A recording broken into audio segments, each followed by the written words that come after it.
Thank you for that. For what? For beating me. Okay, weird, but you're welcome. I loved it. Great. Dude, do you want to do it again?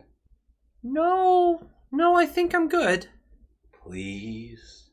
Okay, please don't take this the wrong way, but you're creeping me out. Please leave. Okie dokie. And don't worry about it. I'm super used to rejection, too. Weird. Creepy and weird.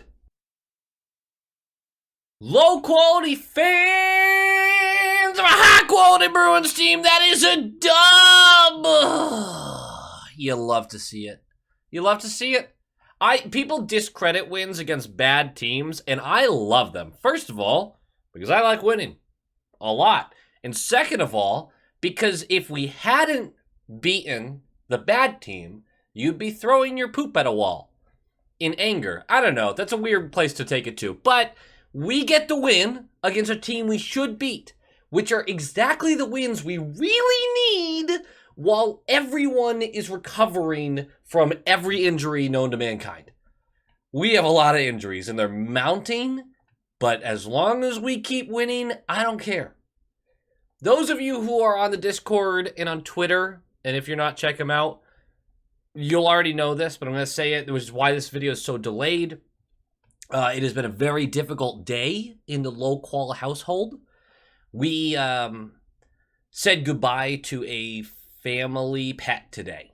This is harder on Tiffany than anybody else because it is her horse of, I want to say 16 years.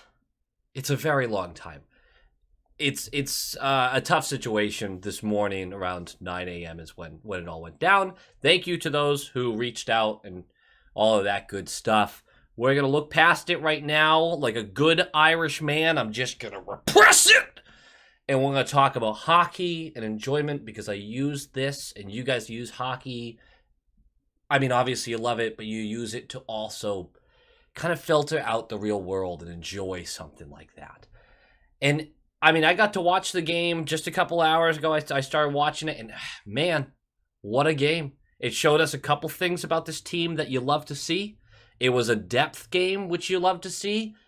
We're going to believe in the depth until it no longer is working, so, just hold on tight.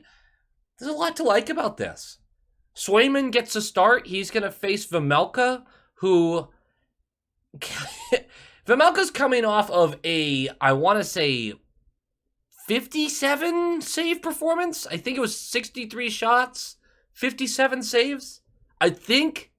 And he allowed 6 goals against the Penguins. That team's terrible. And they allow so much. And Vejmelka is all year going to struggle to get wins. But that guy's really, really, really good at hockey. He's really good. They have an answer in net. Maybe too soon to say that. I mean, he's been around for a couple of years, but I really like him. The whole game was incredible. DeBrusk's out. They already had reports saying that he'll be out for less than 10 days, most 10 days. So let's just call it 2 weeks. We'll give that a little extra time, and we'll live with it. So Smith is going to move to the top line with Bergeron. I know top line bothers some people, but that's how it's listed, so it is what it is. Greer is going to swap to the right side where he looked real good, and Frederick is going to get his first attempt on the third line. He gets brought back into the mix. Still surprised to see Studnicka be the odd man out, but I'm not going to complain about the result. Lindholm and Carlo are still a thing, which I agree with some of you guys who made this point. I don't know if I love that. Riley Clifton was a pair that was way too much for the coaching staff to handle, so they're like, we're going to have to calm this down. So they are going to bring in a Riley Zaboral third pairing where Riley's on the right side, which I hate and I still hate, and the game was fine, but I still hate it because I don't think Riley excels on the right side. And they're going to have that middle pairing be your Clifton forward, which is kind of solid. I'll take it, honestly. I'll take it. Forward's been really good. I have to apologize to that man if I ever meet him, legitimately. Some of you may notice I'm a little extra squirrely during this video. And it's because of everything that had happened this morning, things that happened last night. Because of that stuff, we broke the hot sauce out a little early today, so we're just leaning into it. We're just gonna have a good time with this video. Might be a little more rambly than you're used to, which would say a lot, honestly. But let's talk about this game, which starts with a heart attack. As 24 seconds in, Clayton Keller, one of the few people on that team that can bury a puck, gets a clean break in on Swayman because Zabora overcommits to hold the blue line. Nice little move by that offense to push the puck forward. Clayton Keller comes in, and Swayman stones him. Everyone relax. And a minute later, Nick Ritchie goes for interference. Classic Ritchie, always helping the Bruins out. That's what he's all about. And because the Coyotes are so determined to lose, 32 seconds left of this power play for us. We just can't get it going. I mean, I like the way we're moving the puck, but Zacha splits the defense. Great play by Pasta to get the puck to him. Pasta, Zacha, hooked. We're going 5v3. We don't do anything on the 5v3, but fantastic second unit play on the ensuing power play after that. It's a 5v4. Smith down low on the right side, wins the puck off a board battle, sends it to Foligno, who outside post and out. Just a hammer of a shot, though. Ping! Zacha is there to clean it up, has a wide open net. Easiest goal of his career. And it's his first as a Bruin, which is very exciting for me, for you, for all of us. Up 1-0 on a bad team in the first. We know what the Bruins do next. They give up that lead, except for they don't! Coyle. Shots are 10-3 at this point, and this is just... just third line magic. Greer forces a turnover at the blue line. Bad defensive play. The Yotes are bringing it up from their defensive zone. Greer punches the puck away. Frederick is there after finishing a check on the wall that forced the initial pass back. So that's, at least I'm going to give him credit for that. He's there, grabs the puck that got pushed out into the neutral zone, flings it to Coyle, who goes around the defense, and he needs just no space at all. He buries this. High blocker side, which is short side, actually, because Vejmelka's a lefty. But, I mean, an inch higher or half an inch higher, posting out. Half an inch lower, save. Just a gorgeous shot when he gets in close. It's 2-0. That's the way the period will end. Just fantastic. Fantastic period. We dominated the entire time. You love to see it. Second period starts. No Carlo. He took some weird light contact during the first period. Looked like his head did hit the glass. It didn't look like much, but concussions, man, you got to look out for those. So he's going to be out. He does go on the IR. We'll talk more about it in a minute, but not great. So we're going to be shuffling defensive pairings for the rest of the game. About $1:10 in. It's a quick fight between Freddie and O'Brien. It looked like they were ready to go. They got center ice. They shed them. Old style hockey. Put the Dukes up. Can you imagine if you imagine if Freddie just approached people like this? Anyway, the fight was nothing. Freddie lands a nice right. Pulls O'Brien in. O'Brien, pushes forward and takes him down, I guess. Give the O'Brien. I don't care who you give the win on this one. It was a barely anything fight. I'm surprised they gave him 5 minutes each, honestly, at this point. But that's what it was. No team really gained any advantage from that. 2:42 in. Lauko scores his first as a Bruin, baby! I mean, first ever. Not even as a Bruin. But Foligno happened to be going through the blue paint and made the lightest of contact with Vejmelka, and they're going to wave it off. Contact in the blue paint is contact in the blue paint, especially when Foligno chose that route. I did not think there was a defender behind him. It did not look like the defender pushed him into the blue paint at all. It's a fair thing to wave off. It is just, I can't figure out how this would have affected the goal being scored or not. So it was just the lightest contact ever. If that was a playoff game, that would have been a much harder call to make because that was a brutal one. So it stays 2-0. 15:23 left. Hall for hooking. Really good call. He definitely hooked him. And we couldn't get a clear. And for almost the full 2 minutes, they're basically in our zone. And with 17 seconds left, after multiple retrievals, after moving the puck so well around that offensive zone, they finally open up what they wanted. The puck's down low on the left circle. It's pushed to the bumper, directly to the right of Swayman on the left side of ice, and then from the bumper up to the right circle. Swayman gets no chance on this. And I mean, he really isn't given a chance by Keller. It's a beautiful shot. It's 2-1. Power play goal. And you got to live with those if you're going to take those penalties, because sometimes even a bad team will score on the power play. Less than a minute later, though, we're going to get called for tripping on Lindholm, which was a brutal call because he never touched his skate with his stick at all. The guy just lost his balance. But anyway, we go to the penalty kill. We kill it. 6 seconds after we kill it, Nosek is going to go for tripping, which was a great call because it was very clearly tripping. We kill that too. 5:57 left of the period, and this is a great shift. And it's fourth line, and it's just no easy clearances. Nosek forces a terrible attempt at a clearance. It goes to Clifton at that right point, and Cliffy just fires this down. And it's on net. It looks like it's going in the chest of Vejmelka, but Foligno is there to get just the most insane tip. He catches it, and it goes from going into the fucking logo of Vejmelka to far glove side and in. It's just a gorgeous tip by Foligno.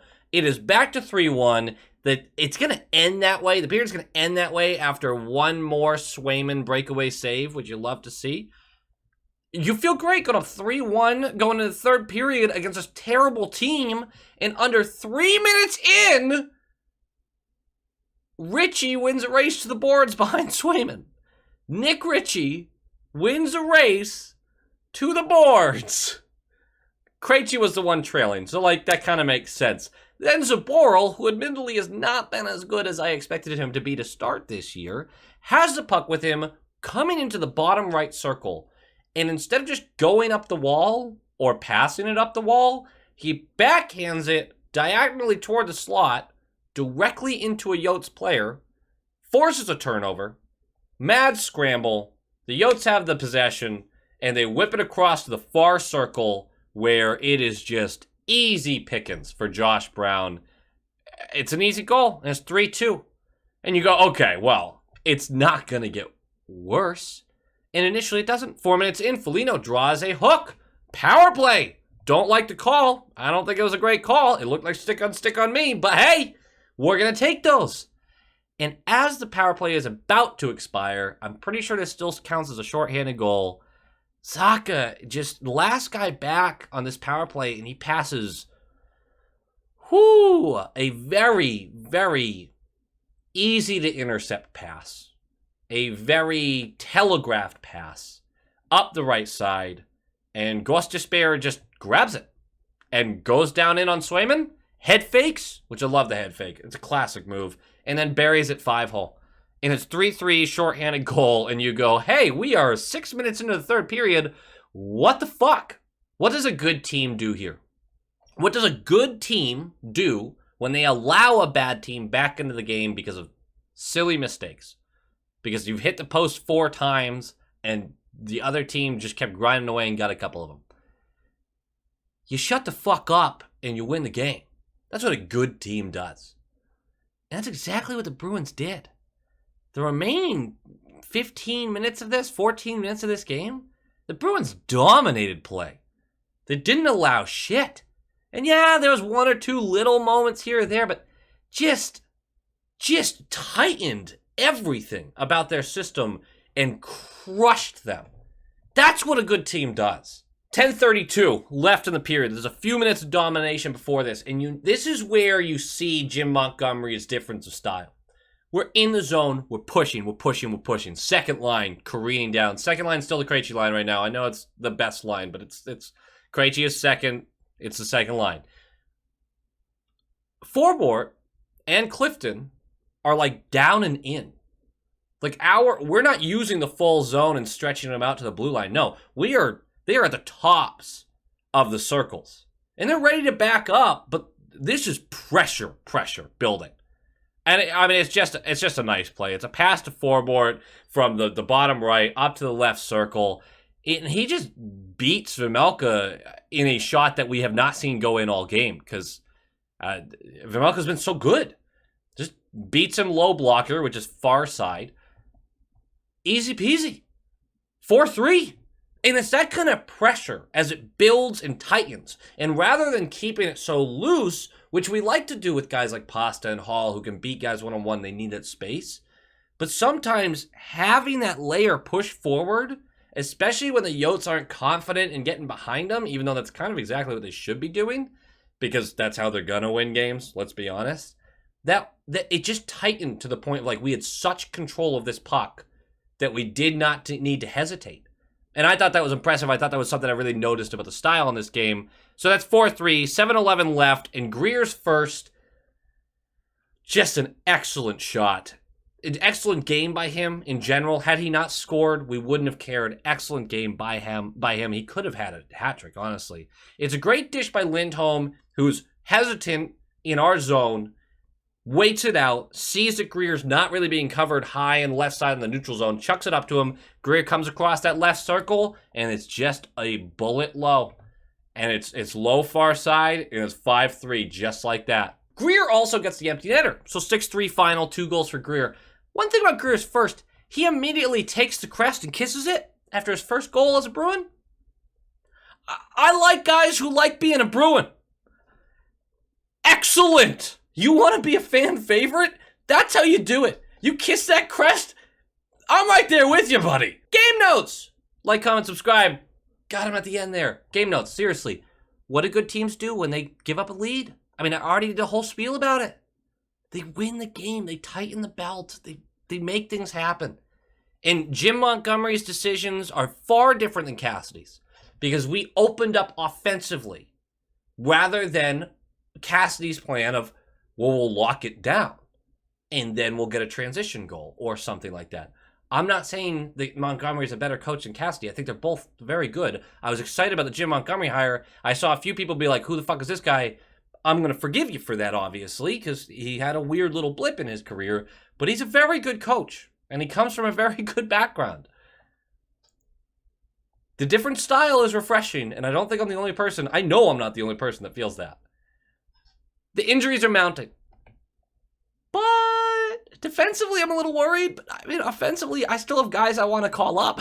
Like, I feel pretty good, even with the injuries. And I'm worried, sure, but like, we put away a couple more games, win the games you should. I don't know, man. Just keep getting healthier. It's a long season, and we are starting the right way. We really are.